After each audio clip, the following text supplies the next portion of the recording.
This is a guided walkthrough for the plot machine on the VulNyx website, and let us begin our testing. So the first thing I like to do when I do testing against these CTF boxes is I like to run an nmap scan. The nmap scan is going to let us know what networking ports are available on the system. And I think it's 10.02.75 is the IP address. Let me check that. Yep. Okay. So I like to run it with these different arguments in order to get some good results from the nmap scan. I like to run it with 4 threads with this argument here, -t4, which means it's going to run fast but not too fast. I like to run it with -p-, which is going to scan all the ports on the system as opposed to just some of them. And I like to run it with -vv for very verbose output. This is actually very important because this allows the scan to output information as it gets it, as opposed to when the scan is completely finished. This is going to let you investigate what nmap finds as it finds it, and that means you don't have to wait.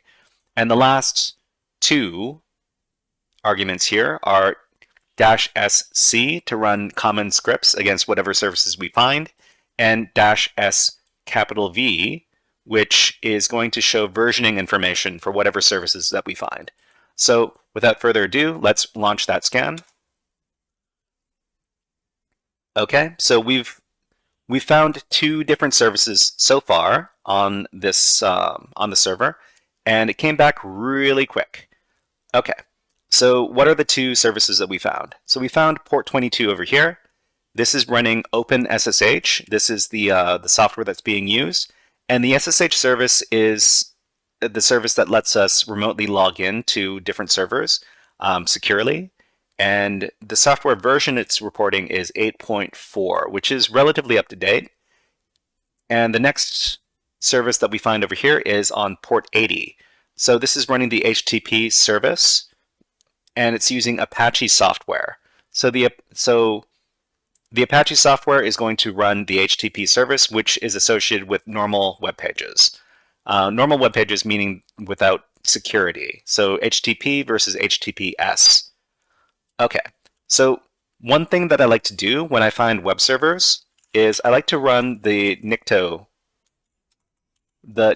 tool against them, and the Nikto tool is going to run a bunch of common vulnerability scans against the whatever web server you pointed at, and I'm just going to run it right now. So over here, it gives us some information about the web server. It's running Apache with this version 2.4.56. This is relatively up to date, which means that we're not going to be using some sort of software exploit against the system. Okay, so it also gives us a bunch of other information about the server. It shows us the allowed HTTP methods, which are the different methods we can use to access the information on the server. So head, get, post options. All right, so these are all pretty common. Oh, okay. So there's an uncommon header that was found with Nikto. So it found this X custom header found here with these contents plot.nyx. So what this looks like to me is some sort of domain name, and let's talk a little bit more about this.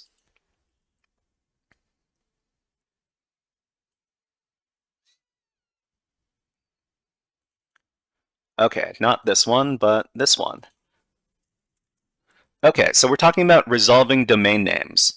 So the Nikto scan detects that there is a custom header included in the web server response, which points to a domain name, plot.nyx. What we can do is we can actually add this domain name to our etc host file. We can attach the domain name to the machine's IP and our etc host file, then perform more enumeration. Okay, so what we're going to do inside of our Kali machine here is we're going to modify the etc host file.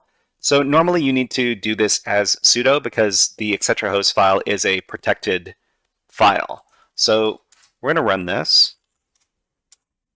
And in our etc host file, we're going to add an entry for this IP address, 10.0.2.75. And we're going to add the domain plots.nyx as indicated from what we found in the Nikto output over there. So after that, we're going to save out the file. And now we can resolve this domain name. So we can ping this machine just to make sure that actually no, we want to ping plots.nyx like this, and we're just going to give it 4 counts like that. Okay, so we're able to communicate with the machine, which means that our domain name is resolving correctly. All right, so what's next? So now we can perform more enumeration. So what we're actually going to be doing in this case is we're going to be discovering subdomains. We can use, so after we've resolved a domain, we can actually fuzz the target and try to determine if there are any subdomains that exist on the web server. So a subdomain is going to be something dot the main domain dot whatever it might be. So for example, let's give Google as an example over here. Actually, maybe what website would make for a good example? Maybe we can go over to tryhackme.com. So tryhackme.com is a domain, but there's actually some subdomains that exist on tryhackme.com, such as admin.tryhackme.com. And if you go to admin.tryhackme.com, it redirects you to the Rickroll video. But we're not going to talk about that. So basically, there are domains and there are subdomains, and you can fuzz a web server to determine what subdomains exist on the target. So we're going to use the FFUF tool to do so. And let me just get my notes. Okay. So this is going to be a little bit of a complicated command, but I'll explain what it's doing over here. All right, so we're going to use this command right here to look for subdomains on the target. So FFUF is a fuzzing program that lets you make a bunch of requests to the target to determine if there are different contents on the web server. So we're going to use a word list with the FFUF program, and we're going to be, so this is a word list that contains a bunch of common subdomain names, and there's about 1 million of them over here.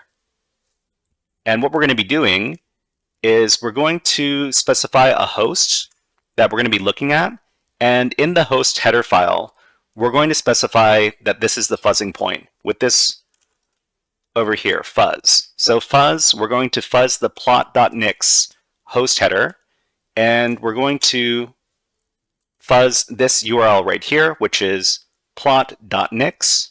Okay? So before we do this, I'm going to leave out this part right here. So this is going to, this part right here, fs 10701 is going to only look for this file size returned. But if we don't do this, we're going to see that a bunch of these results over here, and there are a lot of them, so I'm going to stop this right now. So these are all size 10701, and in order to filter out these results over here, which are all false, we're going to use this argument over here, -fs, which is for filter out the size. And we're going to filter out the size 10701 so that we don't see any of these, of these false domain names, subdomain names. Okay, so after we run it with this particular set of options here, we see that this subdomain exists on the system here, SAR. So what we need to do now is we need to add this subdomain to our etc.host file as well. So what we can do is we're just going to get out of this, and then we're going to edit our etc.host file again. Then we're going to go back to the plot.nyx entry here, and we're going to add the subdomain. And to add the subdomain, it's going to be sar.plot.nyx. So now both plot.nyx and sar.plot.nyx are going to resolve to this IP address right here. Okay, so we're going to save out this file. And what we're going to do is we're going to manually navigate to this page. Right, okay. We added the subdomain to the etc.host file here and continue our enumeration. Okay, so let's do that. So over here, we're going to go to sar. Oh, let's do it on another page. sar.plot.nyx. Okay, so what we see here is a particular version of this software, and it's called Sar2html. So I'm not too sure what Sar2html is, but I know it's a piece of software, and I have a version number. So as a pen tester, as soon as I see a software name and a version number, what I want to do is I want to enumerate whether or not there are some exploits available for this particular piece of software. So what I'm going to do is I'm going to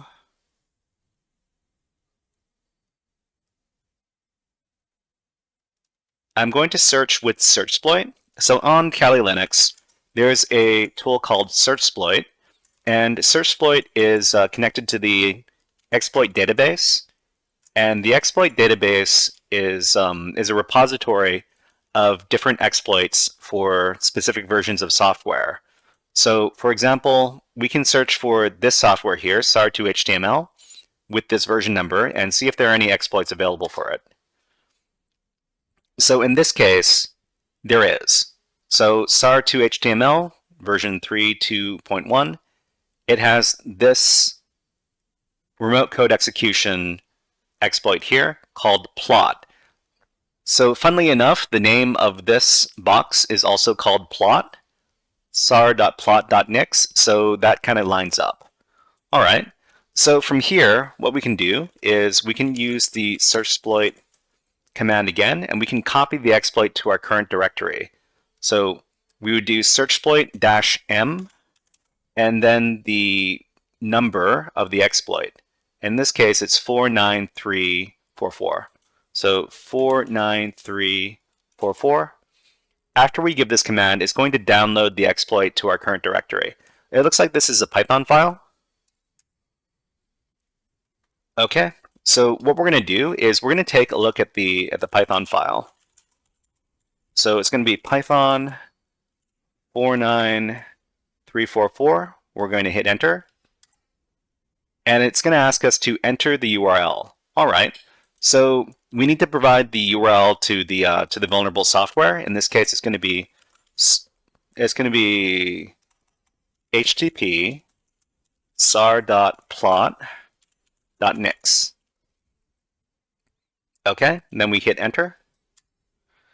And then it's going to ask us for a command. So this kind of indicates to us that we have, if this works, this means that we have remote command execution on the web server.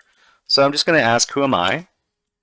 And we get this this preamble here, but it also tells us that we are www data. So that means that we could probably get a reverse shell on the target by giving a correct reverse shell command. So, but before we do that, we probably want to set up a reverse shell listener on the target.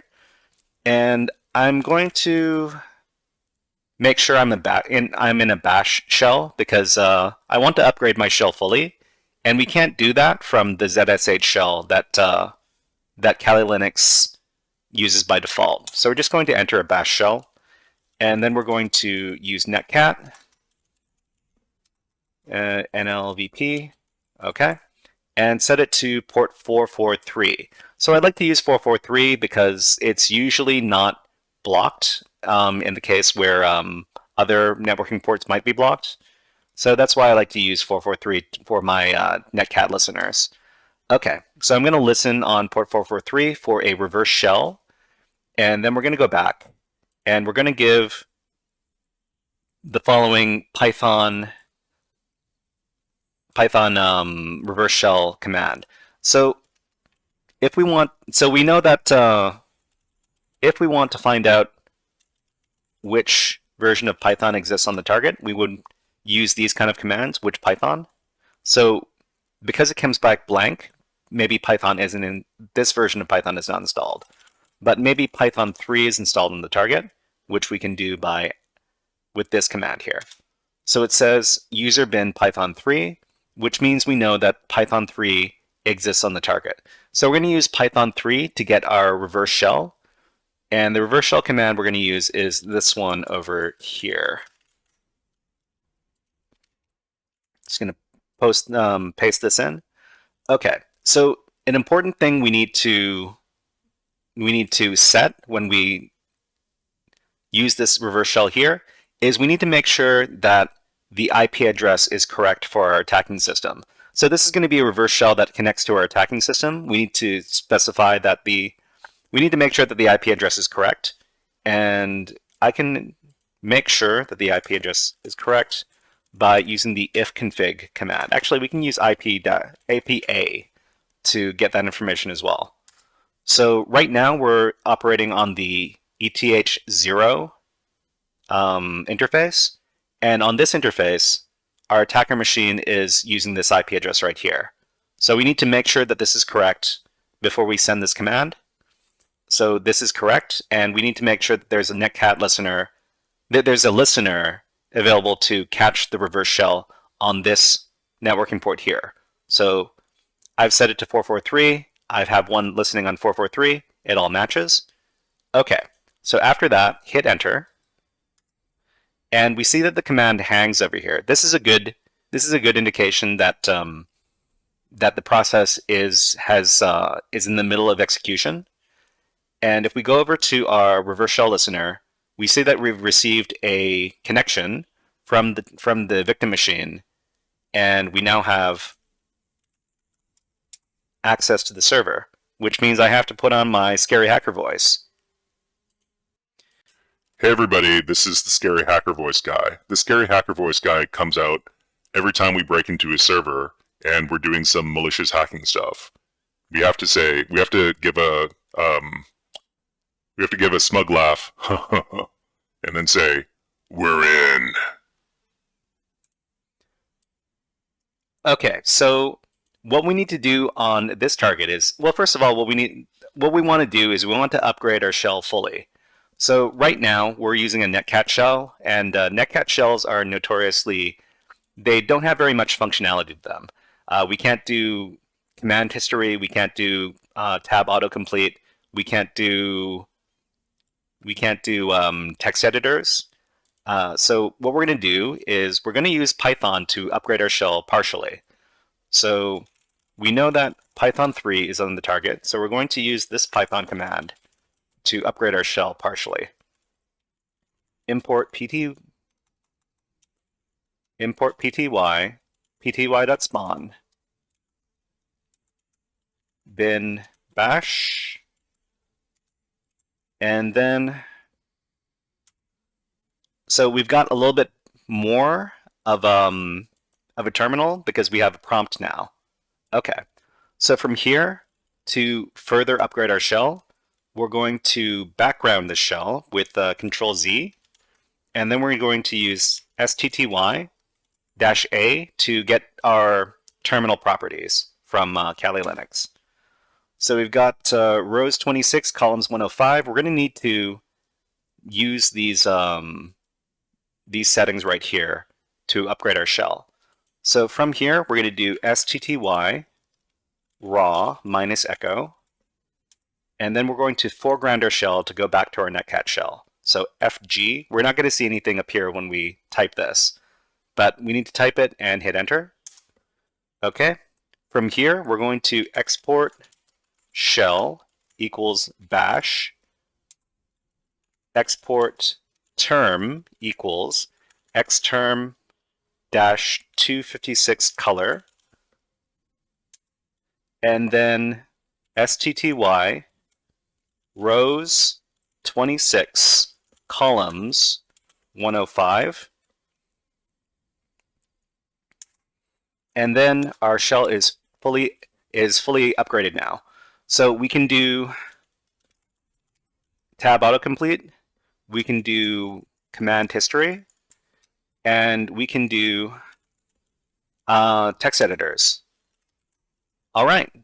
So after that, so the method of privilege escalation on this box is this.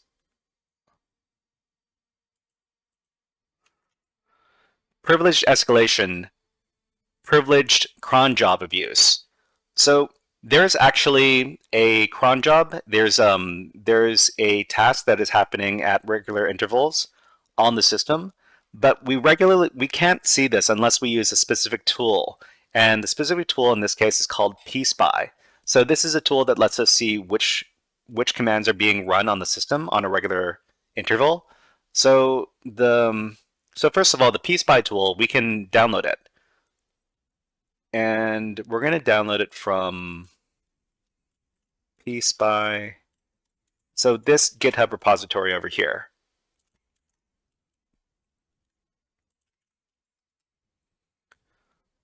So from here, from the pspy GitHub repository, we're going to need to download the binary. And so it says here, pspy unprivileged Linux process snooping. So pspy is a command line tool designed to snoop on processes without the need for root permissions. It allows you to see commands run by other users, cron jobs, etc. as they execute. It's great for enumerations on Linux systems and CTFs. Also great to demonstrate to your colleagues why passing secrets as arguments on the command line is a bad idea. All right, so what we need to do is we need to download the pspy binary, and we can do so over from the releases page, which we can access over here. So we can access the releases, and we see here we've got pspy. We're looking for the 64-bit version of the binary over here, pspy 64. So I'm just going to click on that. Oh, that downloads it. Okay, I don't want it to download. I want to right-click and then copy the link. Okay, so after that, we're going to download it to our Kali Linux system. So over in another Kali Linux tab, we're going to download it with wget. Okay, and after the pspy binary has been downloaded, we're going to host this on a server. So we're just going to use Python. So we're going to do Python, the HTTP server module over here with this command right here.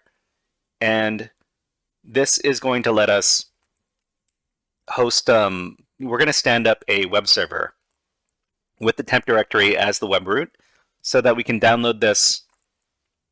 We can download the pspy file to our victim machine. Okay, so we've got the web server running on our attacker machine, and then over on the victim machine, we're going to download the file. First, we're going to move into the temp directory. We're going to download the file using wget. So it's going to be our attacker system IP, and it's going to be, what is the name of the file? The file is pspy64. Okay. pspy64. Okay, and we've successfully transferred the pspy file over to our victim machine. We see here that pspy64 exists on the in the temp directory. What we need to do before we can run it is we need to use the change mode command to give executable permissions to the file here. And after that, we can run the file. So we're just going to run this. We're going to run the binary here, pspy64, and I'm going to output this to a file called spy.txt. And I'm going to run this as a process so that we can continue enumerating, or we can continue running commands on the terminal. Okay, so the process has started. So after about a minute, we're going to take a look at the spy.txt file and see what processes it has enumerated on the target.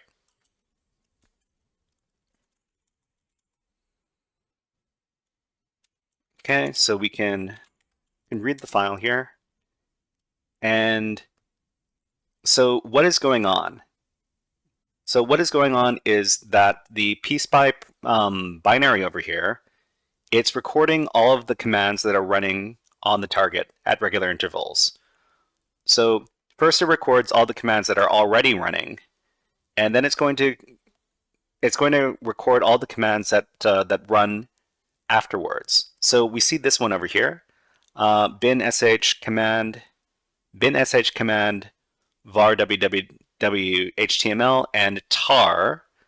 And so tar is a notoriously vulnerable binary, especially when it's being run as a cron job, and especially when it's being run with this wildcard character over here, which is the star over here.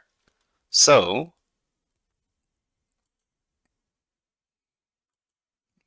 sorry, we need to take a look here. So this is privileged cron job abuse.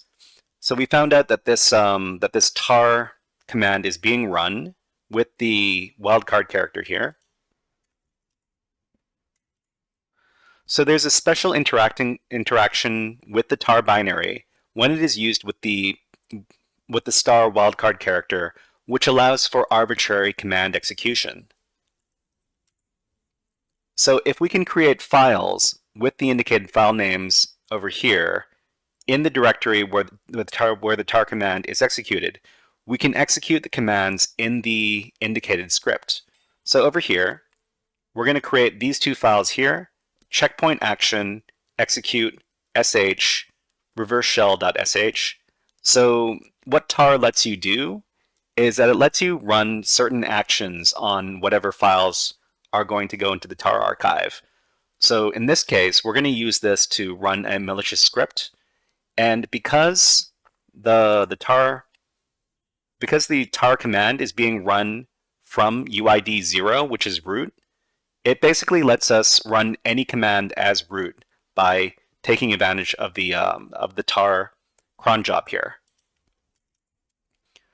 So what we need to do is we need to create this reverse shell.sh file over here, and then let the cron job run, and then we're able to compromise the server. Okay, so let's get to work. So first of all,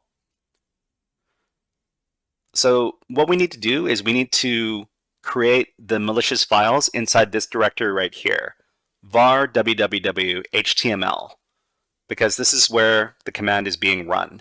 So we can just move into that directory. So var www.html. Okay, so all that's here is the index.html file. What we need to do is we need to create a couple of malicious files. So the malicious files we're going to create are going to be like this.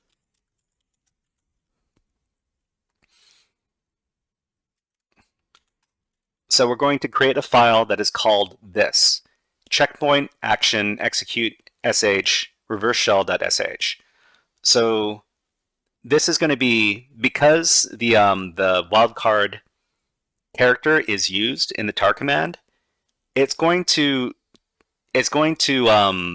add this to the tar execution, and it's going to let us do some malicious actions. So we add this file to the directory. We also add this file to the directory over here, and these two files combined are going to give extra commands to the tar to the tar cron job. Okay. The last thing we need to do is we need to create a file called reverseshell.sh so that it can be executed. So we're just going to create a file using nano. And inside the file, we're going to create a malicious script. So it's going to be a bin bash script. And we're going to do netcat and run the command bin bash to our attacker machine, which is 10.0.2.22 on port 443. And that's it. This is the only command it's going to do. It's going to create a reverse shell connection to our attacker machine on port 443. Okay, so let's save out the file. And then let's make the file executable. So we need to add the executable permission to reverseshell.sh. So now this, whatever's in the reverseshell.sh script is going to be run at regular intervals because we're abusing the tar binary being run as a cron job. The last thing we need to do in order to exploit the system is we need to go back to our Kali machine and we need to create a netcat listener. So we're going to do our regular netcat listener on port 443. Okay, and this is going to listen for the connection that is going to be run from the tar binary. And the tar binary is going to run the reverse shell script, reverseshell.sh, because it is being run with the wildcard. So we just need to wait a little bit.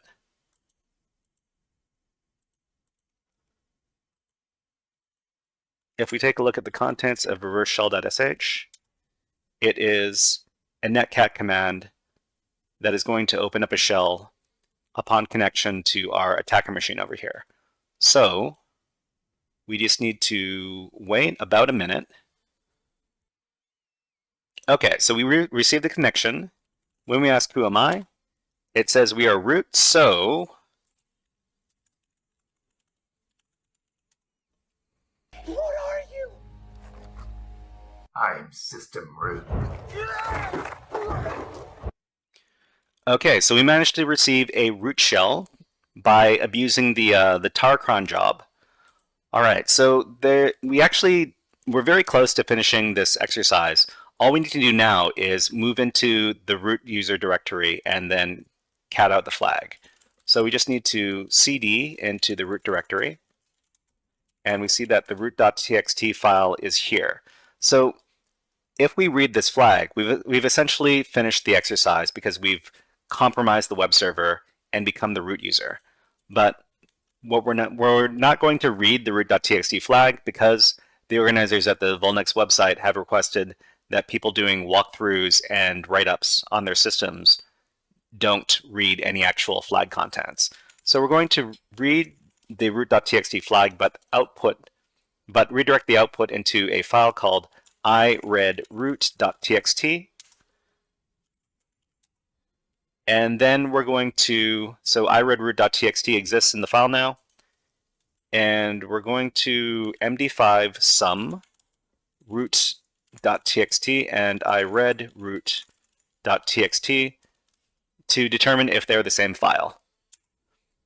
So because the two file hashes are the same, we've essentially read the root.txt file and completed the challenge. All right, so thank you very much for watching this guided walkthrough for the VulNyx plot machine. I hope you had a lot of fun and learned some new things, and we'll see you next time.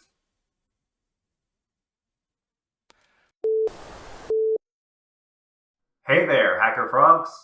Are you enjoying this workshop? Learning new concepts and skills? If so, there's a way you can support the channel, and it's totally free. Just click on the subscribe button below the video. Also, click on the like button. And if you have questions or comments on this workshop, please leave them below the video. Thanks for listening. And now, back to our scheduled programming.